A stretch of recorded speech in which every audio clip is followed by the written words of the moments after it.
The Evolution series is the fighting game equivalent to the Super Bowl, the World Series, or whatever hockey players play for. Stanley Parable? That's probably it. EVO has been known for its moments over the years, and this year was no exception. So many iconic matches, a historic 7,000 plus entry count, and the crowning of our first ever EVO champion in Street Fighter 6. Congratulations to Angry Bird. It truly does feel like a game that's already evolved in the 2 short months it's been out. But while I was watching Top 6 with my wife, she commented about the players using supers on Wake Up. She asked me why I wasn't doing that in my ranked matches, and I didn't have much of an answer. At the time, all I could say to her was, it's not the same when I play. Which is the truth, but isn't the whole story. In most cases, using super as a prediction is almost guaranteed to be a bad idea. The risk is extremely high, ultimately not worth the reward on ladder. Even if you win a game from it, take the points and run, you'll be more likely to do it in future, and in case you haven't heard of the law of diminishing returns, pause the video here to take a second to Google it. My point is, the more successful you are using this scrubby strategy, the less likely it will work in the future. In the end, it will fail more than it will work, and you'll end up losing more points than you will gain. You'll have gained nothing, and you'll be right back to where you were before you started using that option. Welcome to the dojo. I'm Yo Dude, and in this video we'll be discussing my takeaway from EVO 2023. Before we continue, a quick reminder that we're celebrating our first YouTube milestone of 100 subscribers with a live stream. 100 ranked matches with a character of your choice. All you have to do is go to the pinned comment or the poll in my community tab and vote on what character you want to see me play. The stream is going to take place on September 1st, 2023 at noon Chicago time. And the poll will be taken down on August 30th at midnight. And now back to the video. No matter how you look at it, my ranked matches in Plat 1 won't look like EVO Grand Finals. In my position, I only get an hour a day to become a better player. The skill of my peers can't match up to a Big Bird, Ponk, or Haitani. Most of my play is a skill check, a pop quiz I haven't studied for, a struggle between what my opponents are doing and my bad habits I have to resist constantly. It's mentally exhausting because I don't have that level of experience with the game yet. I don't always know if my opponent is safe or not, so I tend to block more than I should, which leads me to playing strike throw with my opponent, which I'm not very good at. I lose a lot of health because of my fear of getting grabbed. I tend to get hit for trying to break the throw and end up losing more health because of it.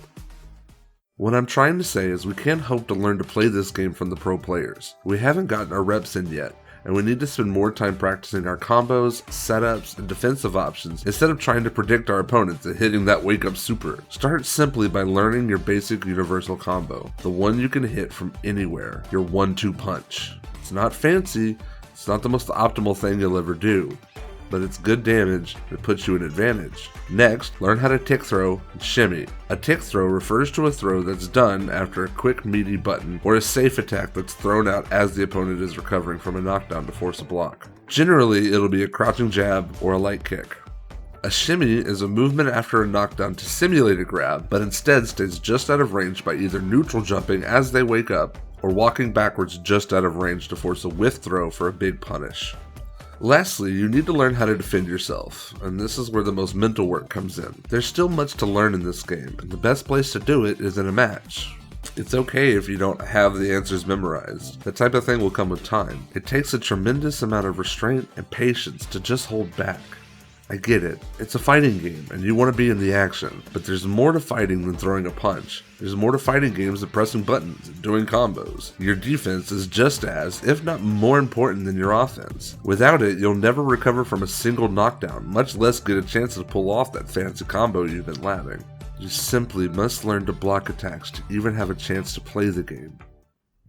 So if we shouldn't learn how to play from the pros, who should we learn from then? Well, the short answer to that question is, we should learn from ourselves. Watching back your losses will give you a better understanding of where you fall short as a player. It will help you understand what you need to work on and what your habits tend to lean on.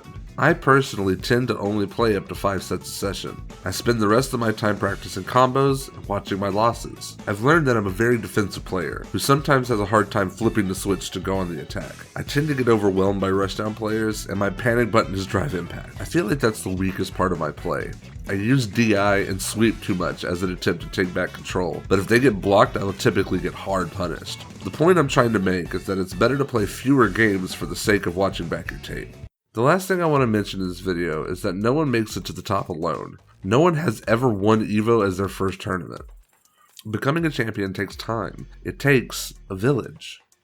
That's an old-timey way to say you need some friends to help you on your journey. I shouldn't be the only channel you listen to for advice. We can't learn how to play this game from the pros, but that doesn't mean their opinions don't hold any weight. There's so much to learn in these games, and you should seek out every possible avenue possible.